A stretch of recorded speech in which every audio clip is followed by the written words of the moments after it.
हर हर महादेव दोस्तों, इस प्रस्तुति में जिस ज्योतिर्लिंग के दर्शन हम करने जा रहे हैं या कहें आपको कराने जा रहे हैं, वह दुनिया में एक ही परिसर में स्थित मंदिरों के सबसे बड़े समूहों में से एक है। जैसा कि आपने अब तक के सफर में कुमायूं क्षेत्र के कुछ महत्वपूर्ण धार्मिक स्थलों को देखा होगा। पिछली प्रस्तुति में हम गोलू देवता के दर्शन करने के बाद बढ़ चले थे लगभग 30 किलोमीटर की दूरी पर स्थित महादेव के एक ज्योतिर्लिंग, और वहां पे जब हम पहुंचे तो देखे गाड़ियों की कतारें, लाइनें लगी हुई थी।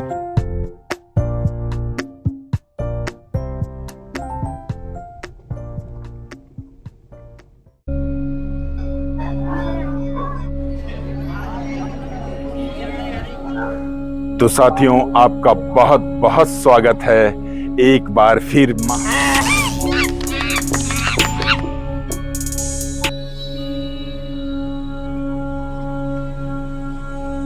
जैसा कि आपको और हमें भी पूर्वानुमान हो चला था कि महादेव के दर्शन के लिए हमें भक्तों के इस सैलाब रूपी कतार पंक्तियों से होकर गुजरकर अपनी बारी का इंतजार करना होगा।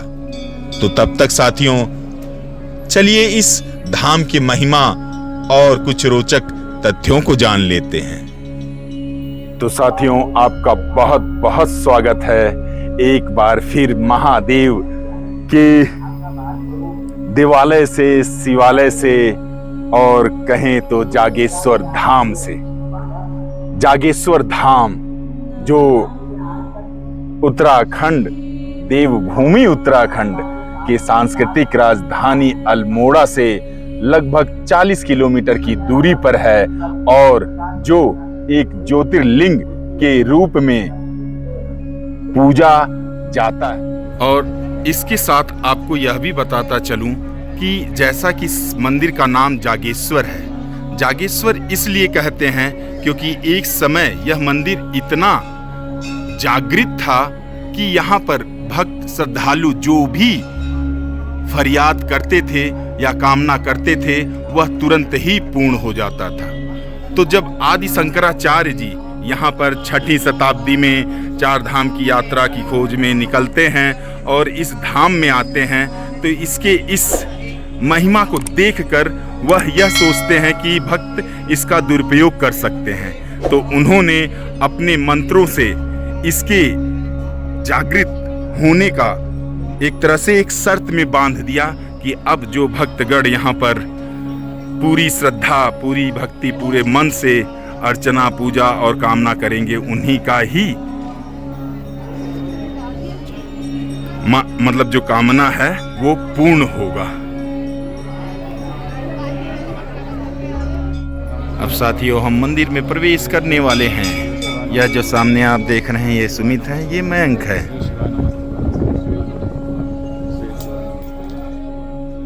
जैसा कि अभी भी कुछ क्षण बाकी है महादेव के दर्शन के लिए, आइए इस परिसर में स्थित अर्धनारीश्वर स्वरूप में स्थित एक दृश्य को देखते हैं, और उसके बाद इस मंदिर परिसर की बनावट और उसके आर्किटेक्चर के बारे में भी जान लेते हैं। तब तक हम पंक्ति में लगे रहते हैं। जो आप वृक्ष देख रहे हैं, यह अर्धनारीश्वर महादेव और पार्वती जी का एक अद्भुत वृक्ष है, जो जागेश्वर धाम के केदारनाथ, छोटे केदारनाथ मंदिर के बगल में ही है। आप देख सकते हैं इसका एक तना, जड़ से एक तना के रूप में यह वृक्ष आगे बढ़ता है और बीच में जाकर विभक्त हो जाता है अर्धनारीश्वर महादेव और पार्वती जी के स्वरूप में। यह भी एक अद्भुत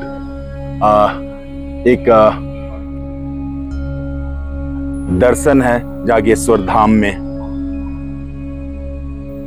और अगर आप सब मंदिरों के यदि आर्किटेक्चर की बात करें, उनकी बनावट की बात करें, तो एक पत्थर दूसरे पत्थर को इंटरलॉक कर कर बनाया गया है, और हर मंदिर के ऊपर ब्रह्म कमल का एक आकृति में बारीकी से काटकर लगाया गया है। और यदि इस पूरे मंदिर के परिवेश की बात करेंगे तो ये नागेश्वर नाथ जी का मुख्य मंदिर है, जागेश्वर नाथ जी का। और दूसरा सबसे बड़ा मंदिर महामृत्युंजय मंदिर है।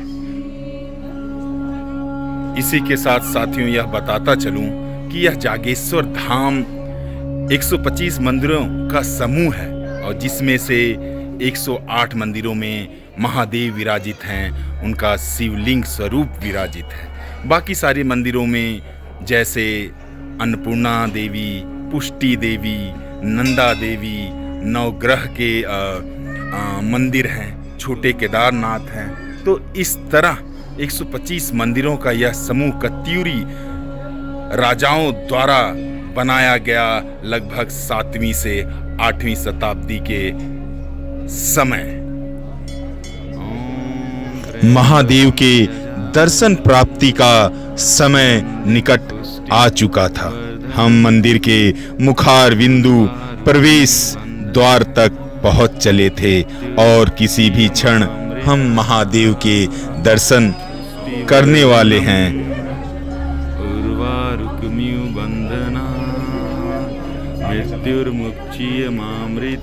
जागेश्वर धाम में अभी हम थोड़ी ही देर पहले महादेव जागेश्वर के दर्शन कर निकल रहे हैं। अगर मैं गर्भगृह के परिदृश्य की बात करूं तो आप जैसे इस भवन से पार कर मंदिर में प्रवेश करते हैं तो मंदिर के मुख्य गर्भगृह से पहले बहुत ही प्राचीन पाषाण से बने हुए शिलापुत्र नंदी महादेव की तरफ टकटकी लगाए बैठे हुए हैं। फिर जैसे ही अंदर आप प्रवेश करते हैं, महादेव जी का ज्योतिर्लिंग, उनका शिवलिंग स्थापित है और शिवलिंग के ऊपर चांदी के वक्र के साथ नाग मतलब प्रतिष्ठित किया गया है। मतलब जो शिवलिंग है उसे नागों द्वारा, चांदी के नागों द्वारा लपेट के ढक दिया गया है। उसके पीछे 2 यक्ष या गंधर्व या देव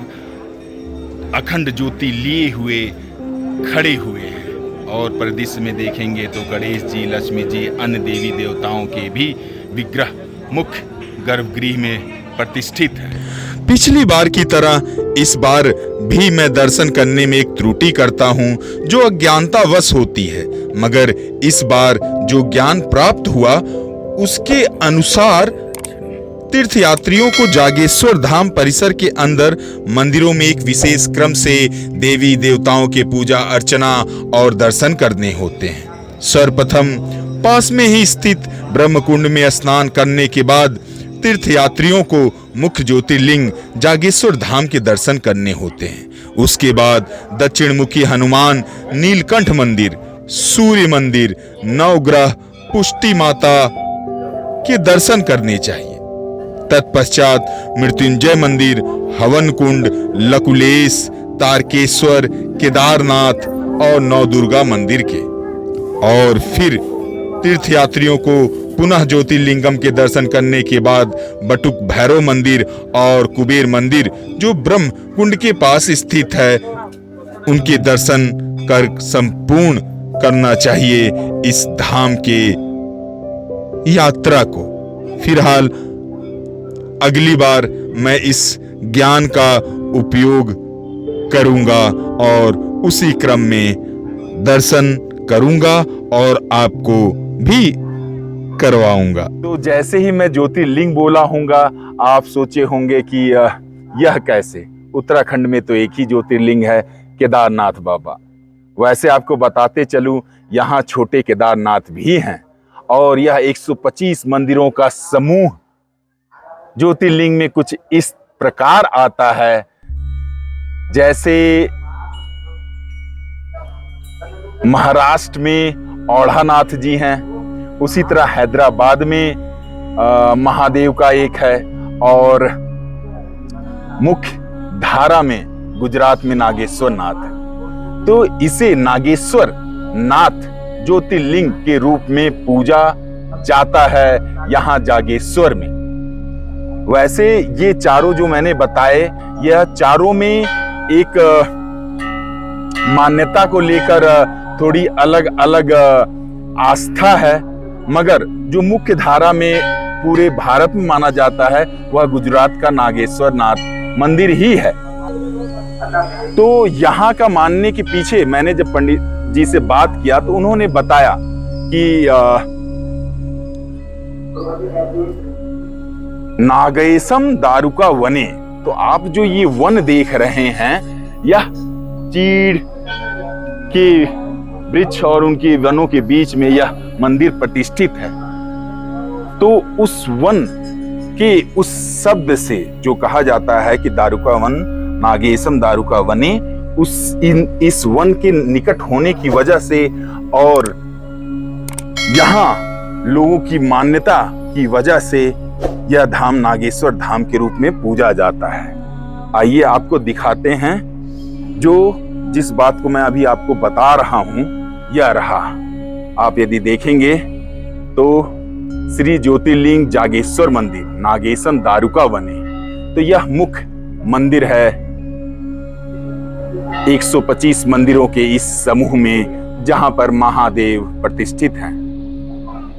तो साथियों, महादेव के इस धाम से अब आपसे विदा लेने का वक्त आ गया है। तो अब हम यहाँ से बढ़ चल रहे हैं आगे और आपसे मिलेंगे किसी और प्रस्तुति में।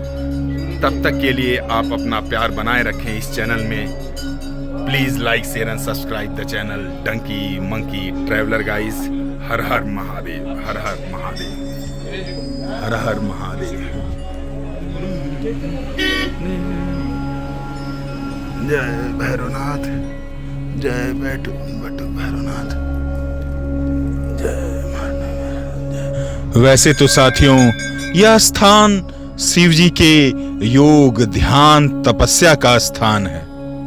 एक किंवदंती कहती है कि जब शिव यहाँ पर तपस्या करने आते हैं तब आसपास के गांव की जो महिलाएं हैं उन्हें देखने के लिए तत्पर और उत्सुक हो चलती हैं। और यह स्थिति देखकर जो नर थे, यानी कहने का मतलब जो आदमी लोग थे, उन्हें काफी गुस्सा आता है। शिव जी इतना सारी स्थिति को देखते हुए नियंत्रण में करने के लिए वो अपना स्वरूप बाल स्वरूप में कर लेते हैं। तो इसीलिए कहा जाता है कि जागेश्वर धाम बाल जागेश्वर है, क्योंकि गर्भगृह में एक जो शिवलिंग है वो 2 खंडों में, एक बड़े एक छोटे को, बड़े में कहा जाता है जागेश्वर और जो छोटे हैं उन्हें बाल जागेश्वर, बाल शिव कहा जाता है। वैसे तो यह कथा सप्तऋषि और शिव से भी जुड़ी हुई है, मगर यह कथा कभी और बताऊंगा, क्योंकि इसके लिए उचित जो मंदिर है यहाँ से 2 किलोमीटर आगे ही दंडेश्वर महादेव का है, जो सप्तऋषि द्वारा शिव को दंडित करने के बाद जो महादेव वहां विराजित हुए हैं, जो वहां पे स्वयंभू प्रकट हुए हैं, वह दंडेश्वर महादेव कहलाते हैं। फिलहाल उसकी बात उस मंदिर के अवलोकन के साथ कभी और की जाएगी। अब सामने जो आप वृक्ष देखने जा रहे हैं, यह देखिए, इसमें गणेश जी की आकृति है, उनके सूंड की। तो इस तरह यहाँ वृक्ष में ही पूरा शिव परिवार की झलक आप पा सकते हैं। अर्धनारेश्वर महादेव के इस वृक्ष में स्वरूप को तो मैंने दिखाया ही आपको। और यह जो मार्ग आप देख रहे हैं, जिसके एक तरफ जागेश्वर महादेव विराजित हैं, तो यह मार्ग जो है, यह जो प्राचीन काल में कैलाश मानसरोवर जाया जाता था, वह यही वो मार्ग है। अब तो कैलाश मानसरोवर सब सिक्किम से जाते हैं, वो नाथुला दर्रे से होकर, या इधर लिपुलेख धारचूला के तरफ से होकर जाते हैं। नहीं तो पहले जब पैदल यात्रा सब करते थे तो यही मार्ग था, और इसी मार्ग से सब कैलाश मानसरोवर में भी महादेव का यात्रा करने जाते थे। जटा गंगा आप जब जागेश्वर मंदिर की तरफ बढ़ेंगे तो आपको पुरातात्विक संग्रहालय आर्कियोलॉजिकल म्यूजियम जागेश्वर नजर आएगा। इसमें जब आप प्रवेश करेंगे तो आपको एंट्री करनी होती है और 7वीं शताब्दी, 8वीं, 9वीं, 12वीं, 14वीं शताब्दी तक के जो शिव जी के, गणेश जी के, सूर्य के, चामुंडा जी के, काली जी के विग्रह देखें। बहुत ही भव्य, बहुत ही मिस्टीरियस इस संग्रहालय में जो मूर्तियां यहाँ जागेश्वर में पाई गई थी उस समय, वह आप देख सकते हैं इस पुरातात्विक संग्रहालय में।